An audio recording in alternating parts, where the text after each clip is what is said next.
DeSoto and the DeSoto Plymouth dealers from coast to coast present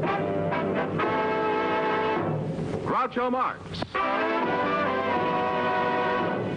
in You Bet Your Life.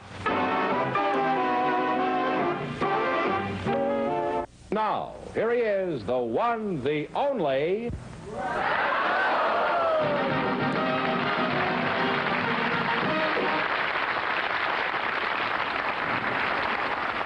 Well, here I am again with $1,500 for one of our couples, and if any of them say the secret word, they'll win an extra $100. The word tonight is house. I want to ask you a question. Is it true that Sheena of the Jungle is your daughter? Mrs. Letitia J. Holloway, Mr. Ray Bradbury are waiting to talk to you, so folks, you come in, please, and meet Groucho Marx. Say the secret word, and you each get an extra $50. It's a common word, something you see every day. Ray Bradbury and Miss Letitia Holloway. Mrs. Holloway, where are you from? I'm from a little town in Illinois, Oglesby. Well, you're married, Letitia, huh? I am a widow now. Oh. I have been. Well, I'm sorry to hear that. Would you mind telling us how old you are, Letitia? I'm 76. Oh, gosh. Well, you're a fine-looking 76. Are you entertaining any thoughts of remarriage, Letitia, or are you content with your single status? Well, I don't get lonely. I don't get lonely. Well, you can be married and be lonely, too, you know. You can, and I'm really quite content. There used to be an old song called When I'm With You, I'm Lonely. You are quite content. I'm quite content. Well, that's But gratifying. I don't think I'd find a man that would want to marry a woman that don't like to cook. And I don't like to cook. I can make beautiful angel food, and I can serve a fine company dinner. But the... You don't want to cook for your husband? 8, 12, and 6 routine is not the way I want to spend my last 25 years. What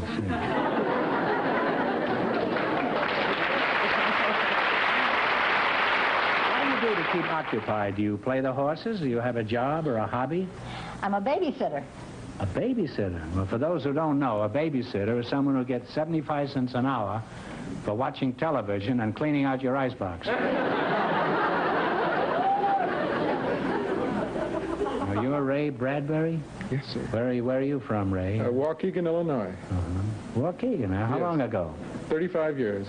35. Well, Jack Benny was born in Waukegan about that time. Did you happen to know Jack? No, in Illinois? I don't know him, but my mother went to school with Jack.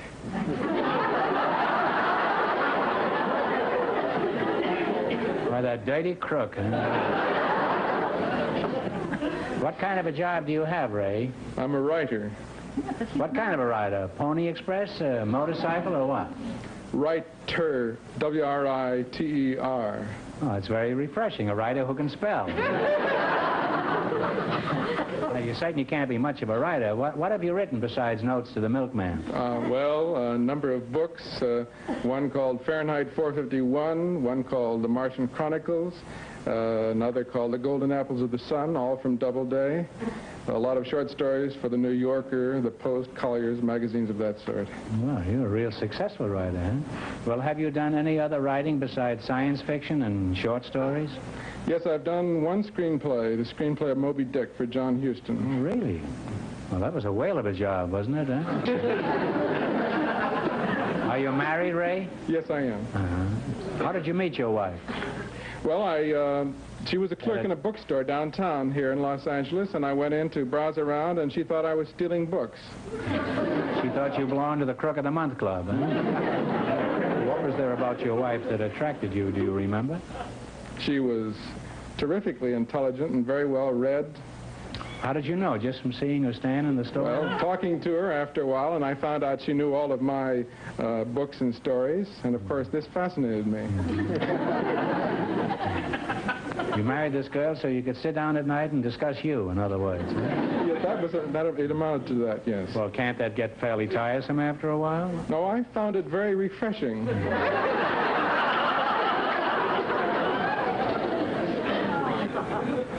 Could you give us a brief outline of one of your stories, Ray, so I could get some idea of your work? Well, I had a science fiction story in the Saturday Evening Post a couple of years ago called The Veldt. It's the story of two children who have a room with a wall-to-wall television in it. And they use this room to focus on Africa, and when their parents try to turn the room off, the children, with some mechanical gimmick or other... What was this gimmick? You remember? This was a secret. I can't tell you. You didn't reveal I this? didn't know. That's what I suspected, huh?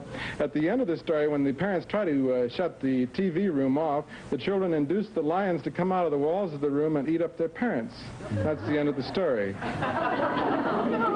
Well, it's a very sentimental thing. It's sort of like Alice in Wonderland and Little Women. Huh? Well, you're a very interesting couple, and I'd like to spend more time talking to you, but we've got to get down to some serious business. You're going to play You Bet Your Life. Now, you selected movie quiz. I'll give you a brief synopsis of some famous movies, and you give me the title of the pictures. Now, remember, one answer. What do you want to start with? 70?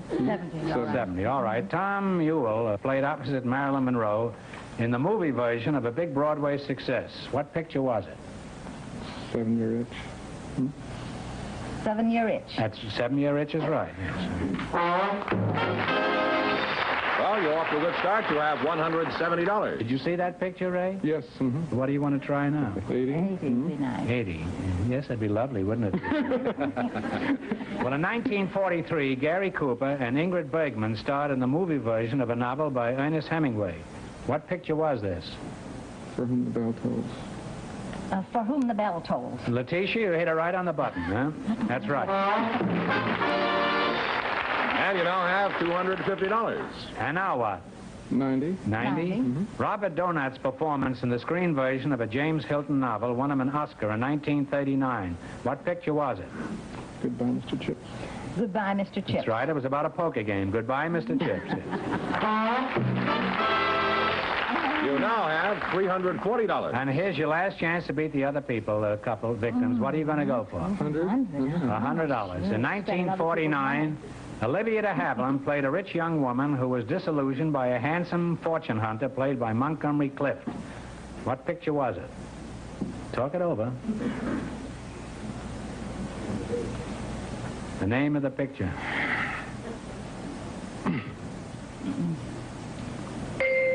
Uh-oh. It was The Heiress. Ah, yes. Henry James. Henry James is right. Not Harry James, but Henry James. You wind up with half of the $340. You have $170. Sorry you lost the last one.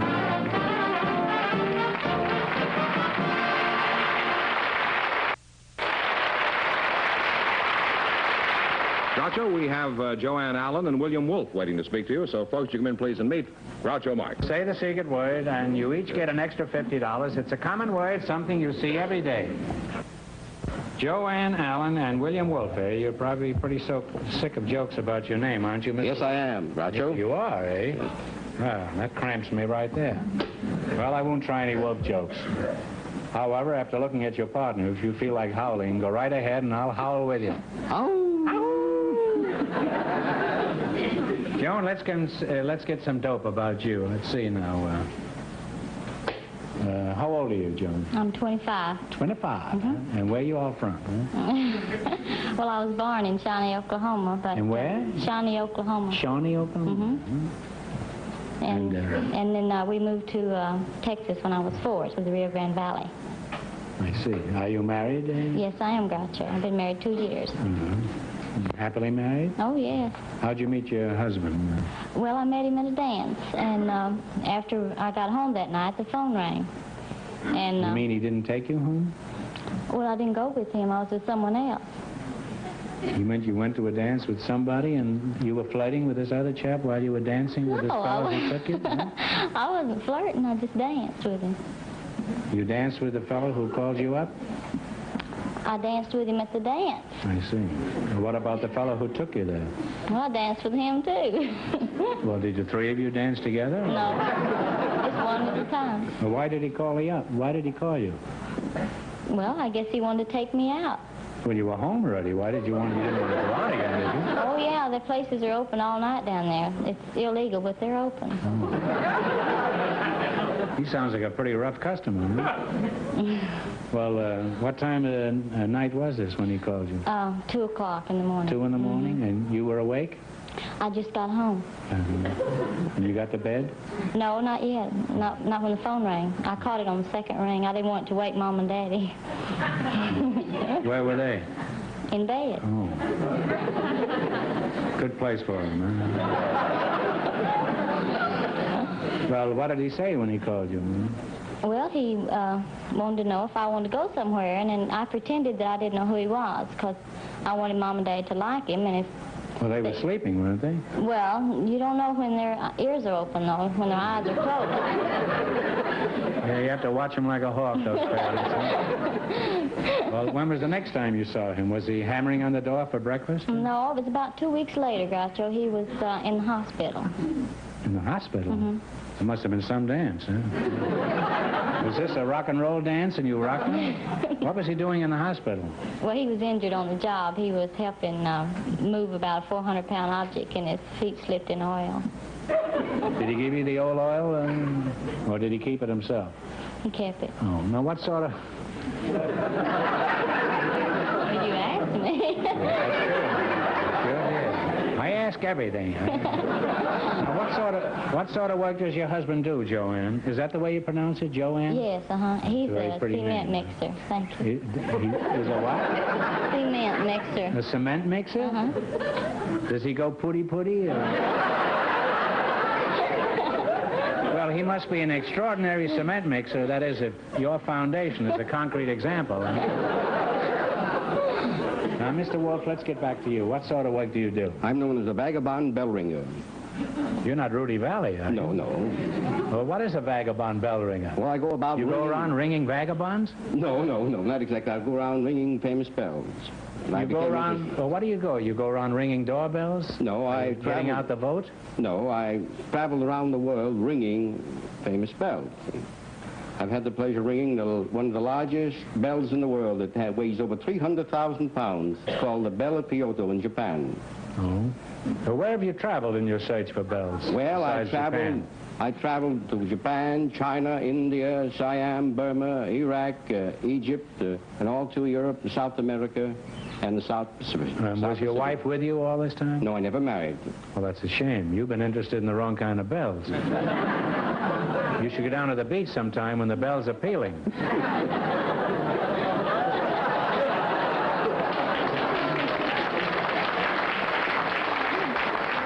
You know, I had to leave town one time because of a bell at Santa Monica. This was one of the bells that tolled at midnight. She told the police. Well, I'd like to go on talking to you, but the time has come for more serious things. You know, you're going to play You Bet Your Life. You both know the rules? You do, huh? And we want one answer between you now. In the race for the $1,500, the first couple won $170. You took explorers and adventurers, huh? Yes, sir. And remember, the more the questions worth, the harder it is. Now, what do you want to start with? And they will start with $60. $60. What was the name of the Spanish explorer who in 1513, while allegedly looking for the fountain of eternal youth, discovered Florida? Ponce de Leon. Ponce de Leon. I can't spell. Right.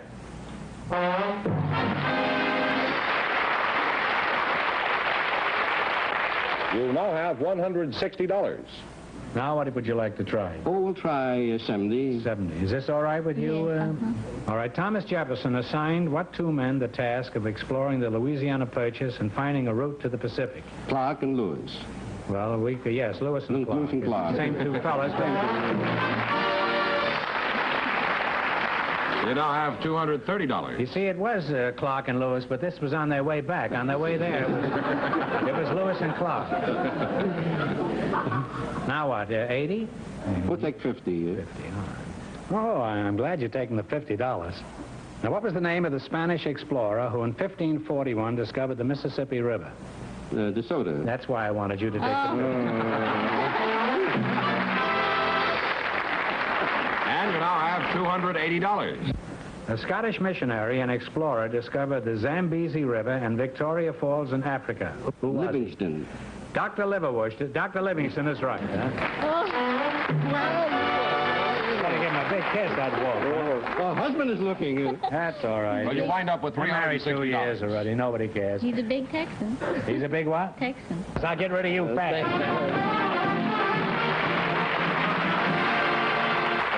Miss Who's Glory, next, George? Glory Hoke, Miss Glory Hoke, and Mr. Walter Neal are waiting to talk to you.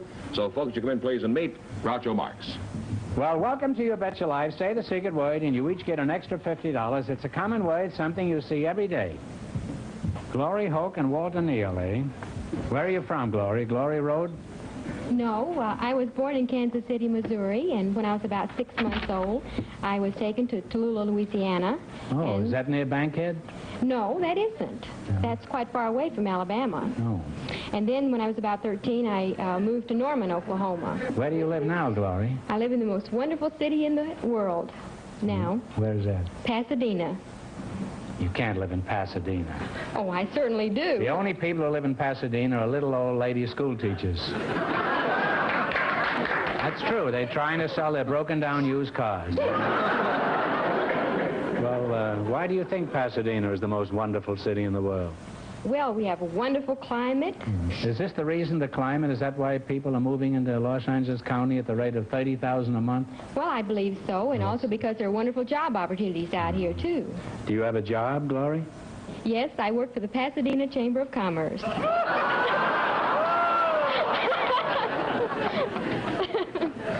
And all your rosy talk about how wonderful it is out here is pure propaganda, huh? No, it isn't pure No, propaganda. It isn't? No, Pasadena is a wonderful place. Wonderful place to live. Uh-huh. Most people know about the Tournament of Roses Parade and the Rose Bowl game and Caltech, but few people know that Pasadena has one of the lowest pollen counts in the country for people who suffer from hay fever due to ragweed.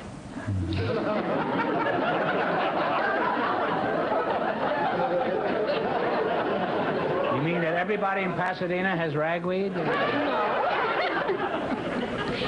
Now, is it true that Pasadena is just made up of mostly elderly people? Well, there are elderly people in Pasadena, but there are also a lot of young people there because of the type of industry, the electronics industry, the scientific instrument field. And after all, we have, let's see, I think it's 300 doctors for the 117,000 people in the population of Pasadena, and that's more doctors per capita than any city in the world.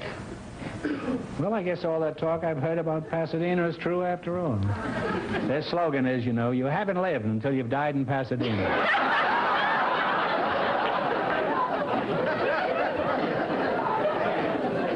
What are you laughing at? Have you got ragweed or...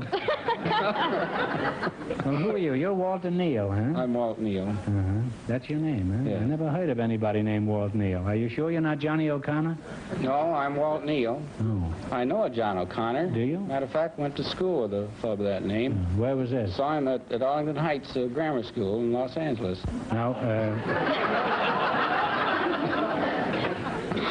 where are you from? Are you from Pasadena? I was born right here. Right here in the studio? No, in Los Angeles. I realize that you've been standing there for quite some time. I didn't think it was that long, huh? Well, I hate to end this conversation so abruptly, but the time has come for me to go to Canada until this blows over. In the race for the $1,500, the second couple leads with $360. You select the cities of foreign countries. I'll give you the names of 2 cities of a foreign country, and you tell me the name of the country. And remember, the more the question is worth, the harder it is. $70. $70. Here are the cities. Pilsen and Prague. You tell me the country. Czechoslovakia? That's right. Czechoslovakia is right. You now have $170. Say it again. I want to get it. All right, you now have $170. Can't you kind of stretch it out when I'm trying to light a cigar and say it real slowly? Try it once more. This isn't really lit yet. Huh? You now have, according to my calculations... Okay.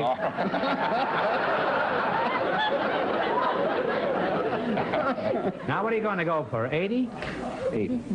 All right, in what country are Halifax and Calgary? Canada. Canada is right. And you now have $250. And now, you want to try 90? 90. All right. In what country are these cities? Sao Paulo and Bahia. S-A-O, capital P-A-U-L-O, and B-A-H-I-A. Brazil. You now climb to $340. Shoot the Your word. last chance to be the other couple. Shoot the words, yeah? Later we'll shoot Fenneman. All right, for $100. In what country are Bilbao, B-I-L-B-A-O, and Cadiz, C-A-D-I-Z? Bilbao. Spain. That's right, Spain. Spain is right. And you wind up with $440. The least you can do is give her a big kiss. How about it?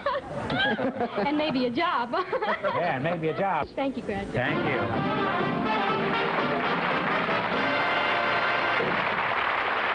And that means that Miss Hook and Mr. Neal with $440. In just 1 minute, will get the chance at the $1,500 question.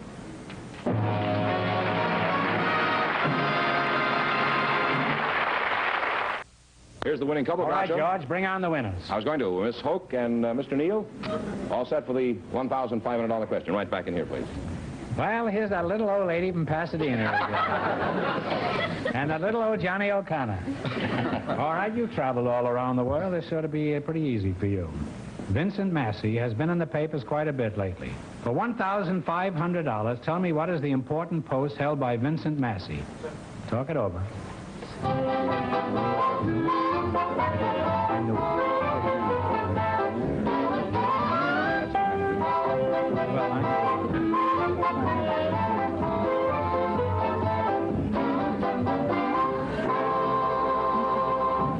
What now, Knave? We think he's the Prime Minister of Canada. No, you're close. He's the Governor General of Canada.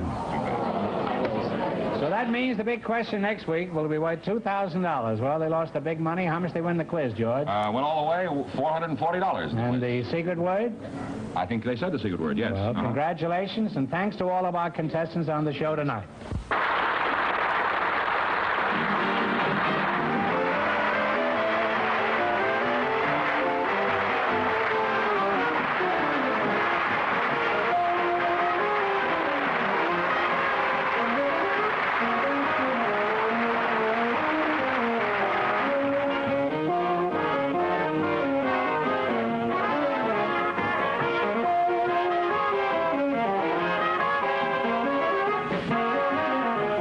George Fenneman signing off with a reminder from the National Safety Council. September is Child Safety Month. So parents, teach them to cross at corners, obey signals, and look before crossing.